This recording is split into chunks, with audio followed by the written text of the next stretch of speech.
दोस्तों, क्या आपने कभी सोचा है कि जिस ईश्वर की सेवा पूरा ब्रह्मांड करता है, क्या वो भी कभी किसी की सेवा कर सकते हैं? आज मैं आपको उड़ीसा के पुरी की एक ऐसी सच्ची और दिल को छू लेने वाली कथा सुनाऊंगा, जिसे सुनकर आपकी आंखों में आंसू आ जाएंगे।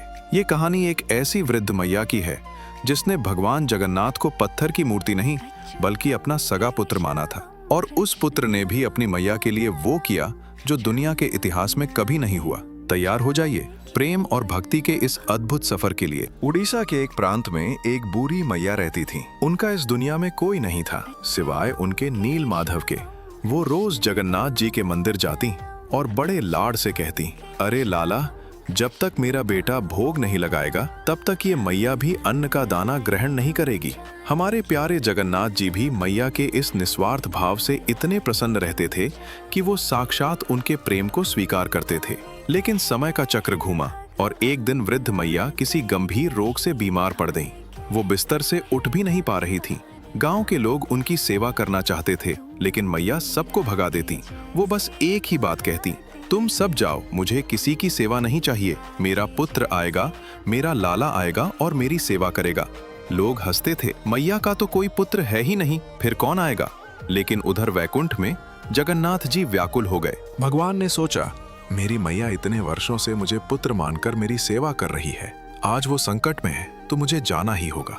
और अगले ही पल साक्षात श्री जगन्नाथ महाप्रभु एक नन्हे बालक के रूप में मैया के घर प्रकट हो गए। वो बालक रोज सुबह आता, मैया के घर में झाड़ू लगाता, उन्हें समय पर दवाई खिलाता, रसोई बनाता और अपने नन्हे हाथों से मैया को भोजन कराता।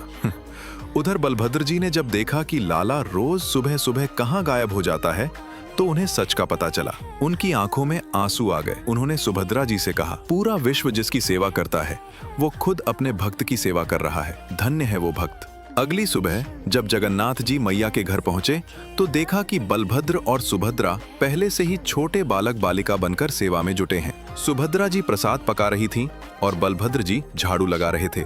लेकिन कहानी में एक ट्विस्ट आया। बैकुंठ में लक्ष्मी जी रूठ गईं। उन्हें लगा कि ये तीनों भाई बहन उनसे कुछ छिपा रहे हैं। जैसे ही लक्ष्मी जी रूठी, पुरी में सब जगह अकाल पड़ गया। जगन्नाथ जी दुविधा में पड़ गए कि अकाल में मैया की सेवा कैसे होगी। उन्हें याद आया कि लक्ष्मी जी को रसगुल्ला बहुत पसंद है, लेकिन अकाल में रसगुल्ला कहाँ से मिले।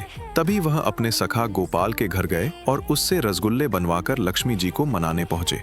तब जाकर अकाल दूर हुआ और मैया की सेवा फिर से पूरी हुई। अंत में जब मैया स्वस्थ हुई और उन्हें होश आया तो उनके सामने शंख चक्र गदा पद्मधारी ठाकुर जी साक्षात प्रकट हो गए। मैया रोने लगी। उन्होंने पूछा, प्रभु, जब आपको मुझे बैकुंठ ले ही जाना था तो आपने इतनी सेवा क्यों की?